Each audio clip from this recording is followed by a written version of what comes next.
யானையும் மருவி மருவி மருவி மருவி சிவத்தொண்டு செஞ்சதுனால யானை பார்த்துச்சு இத்தினூண்டா இருந்துக்கிட்டு நீ இவ்வளவு வேலையை பார்க்குறியா அப்படின்னு சொல்லி அதையும் என்ன பண்ணிருச்சு அது மேல சண்டை போட காலில் மிதிச்சா என்ன ஆகும்? செத்து போயிடும். 2 பேரும் செத்து போயிருச்சுங்க. சிலந்தி என்ன பண்ணுச்சு? யானையுடைய துதிக்கைக்குள்ள போயிருச்சு. அப்ப துதிக்கைக்குள்ள இருக்கு யானை யானை துதிக்கைக்குள்ள தினமும் அபிஷேகம் பண்ணுது. சிலந்தி வீடு கட்டுது. சிலந்தி அது வேலை செய்யுது, யானை அது வேலை செய்யுது. ரெண்டும் 2 வேலை செய்யுது. என்ன கோவம்? நம்ம வீடு கட்டுறதை யாரோ அழிக்கிறான்னு பார்த்துச்சு. அழிச்சது யாருன்னு பார்த்தா யானை. துதிக்கையினால தானே நீ தண்ணி கொண்டு வந்து அழிக்கிற. உன் துதிக்கைக்குள்ள நான் நுழைகிறேன் போய் மூளையில கடிக்குது சிலந்தி. யானை முதல்ல இறக்குது, சிலந்தி மறுதலை இறக்குது.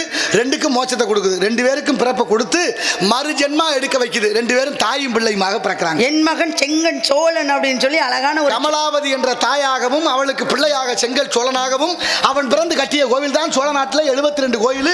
யானை புகா வண்ணம் நடந்த இடம் திருவானைக்கா. பஞ்சபூத ஸ்தலம்னு சொல்றான். இருக்கு. பஞ்சபூதம்னா என்னென்ன? நீர், நிலம், காற்று, ஆகாயம், பூமி. பூமி அதுல பூமிக்கானதான ஒண்ணு எங்க இருக்கு? மதுரை எம்பதி. அதான் நிலம்.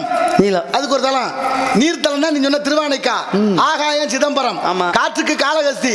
அக்கினிக்கு திருவண்ணாமலை. மதுரை தான் நிலத்துக்கானது. காஞ்சிபுரம் தான் நிலத்துக்கான தலம். இப்படி ஒவ்வொன்றுக்கும் ஒவ்வொரு தலங்கள் உண்டு. மண்ணுக்கு, மரத்துக்கு, நிலத்துக்கு, பூமிக்கு, இப்படி எத்தனை விஷயங்கள் இருக்கு. பிரம்மகத்தி தோஷம் இந்திரனுக்கு பிடிச்சுதான். அடடே இந்த நேரத்தில் கவுளி சொல்லுதா? அப்போ அந்த பிரம்மகத்தி தோஷத்தை போக்குறதுக்கு வரம் கேட்குற போது சொன்னாங்க, கொடுக்கலாம்ப்பா, 4 பகுதியாக பிரித்து கொடுப்பான். யாராருக்கு? 1 மண்ணுக்கு, 1 பெண்ணுக்கு, 1 மரத்துக்கு, 1 தண்ணீருக்கு. இது 4க்கும் கொடுத்துருவோம், உனக்கு தோஷம் இல்லாமல் போடு. எங்கே? மதுரையில் நடந்தது. திருவிளையாடல் புராணத்தில் சொல்லுது. நீ சொன்னிய முதல்ல பரிவீரமங்கலம், அந்த குதிரை வாங்கின கதை. அந்த பரிவீரமங்கலம், வரிக்குடி, அதுவே நரிக்குடி, நரி பரியான கதை. இதெல்லாம் அபிதான சிந்தாமணியில் எழுதப்பட்ட